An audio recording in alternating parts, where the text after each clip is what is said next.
How do you achieve a state of living effortlessly? And this translates to living in the state of complete absence of force, absence of effort, and a state of unlimited energy. How do you achieve this? I'm Yash from Effortless, and this is Taoism, a guide to living effortlessly. Now, let us first explore what the root cause of effort is. Why do we put so much effort? Now, I am not talking about some super psychological, deep spiritual definition of ego. I'm talking about ego in general. When you say, man, that guy has a big fat ego, that is the ego I'm talking about. With that out of the way, hear this. All egoic actions require enormous effort.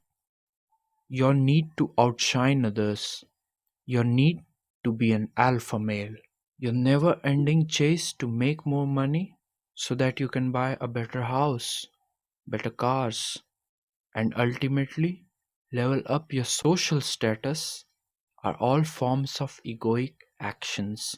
And not to mention, all those actions require really, really hard effort. Number two, fear. Flashback a year ago, I had an exam.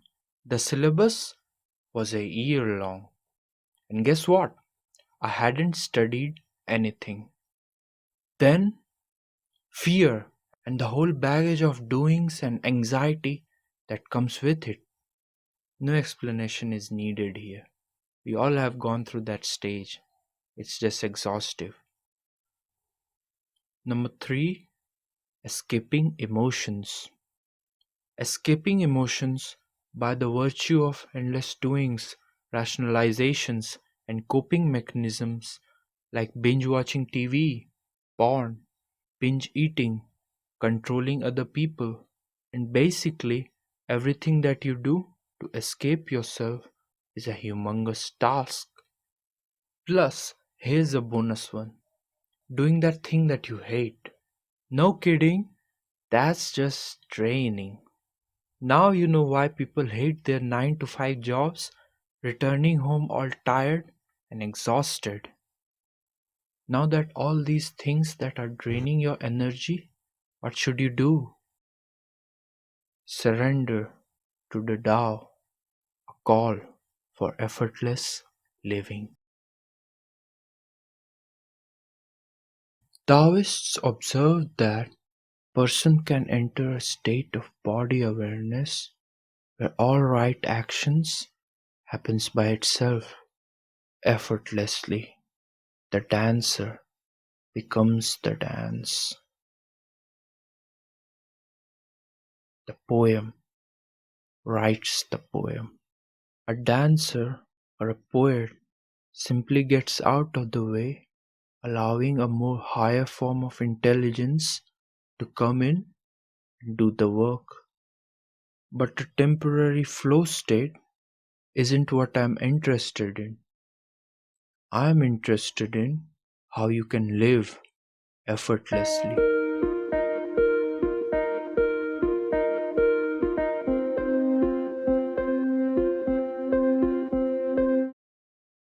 A monk asked Matsu, why do you teach mind is Buddha?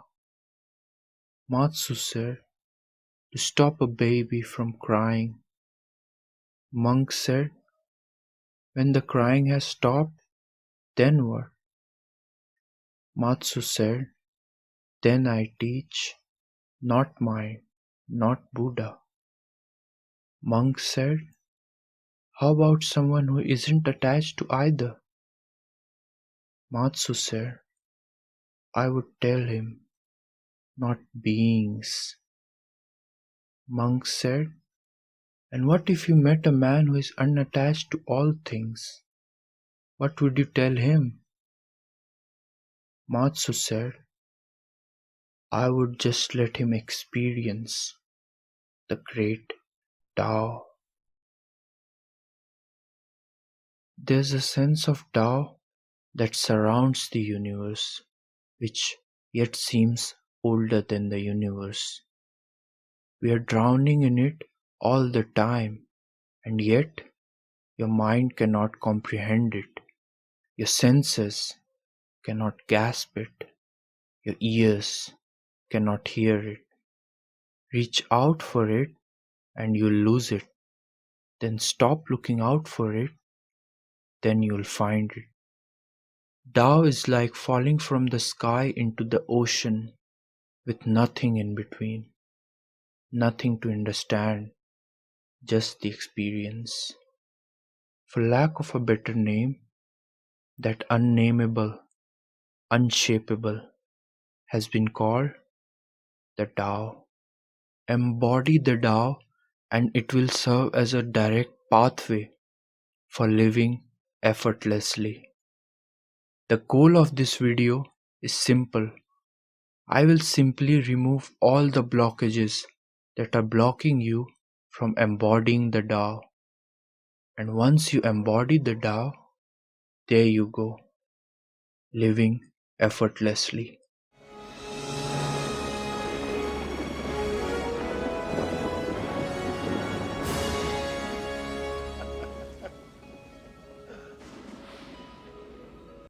First, the ego. Ego is the sense of I crafted by the mind. This is a problem because with I comes polarities. When you like something, you automatically dislike others. When you love something, you automatically hate others. With ego's I comes all of its doings: revenge, outshining others, comparing yourself to others, work ethic, arrogance, and basically everything that you are doing. If you are doing all these things, then think, if there is no you, who would do all these things?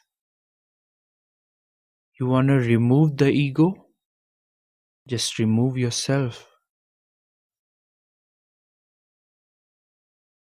Desire is yet another blockage to the Tao. This would make me happy. That would make me happy.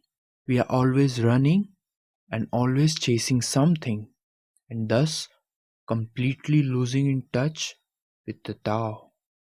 Chase for happiness is desire. Happiness is the cause of all sorrow. Let go of all happiness, empty yourself, and there you have it, the great Tao. Let it embody you. Men are born soft and supple. Dead, they are stiff and hard. Plants are born tender and pliant. Dead, they are brittle and dry. Thus, who's hard and inflexible is a disciple of death. Who is soft and yielding is a disciple of life. By becoming soft, we allow life to flow through us. And the more we allow ourselves to experience life, the more alive we become. We start trusting the universe, because to trust the universe, we have to become soft first. Don't confuse softness with weakness. Water can cut through glass. Glass, despite of being hard, shatters at even a slightest shock. If hardness is force, softness is power. In long run, power outperforms force, as life isn't a sprint but a marathon. Become hard and it will break you.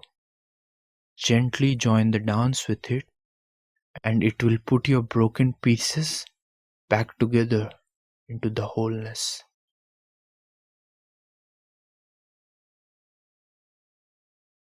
Tao is at the paradigm of emotions. Resist emotions, lose the Tao.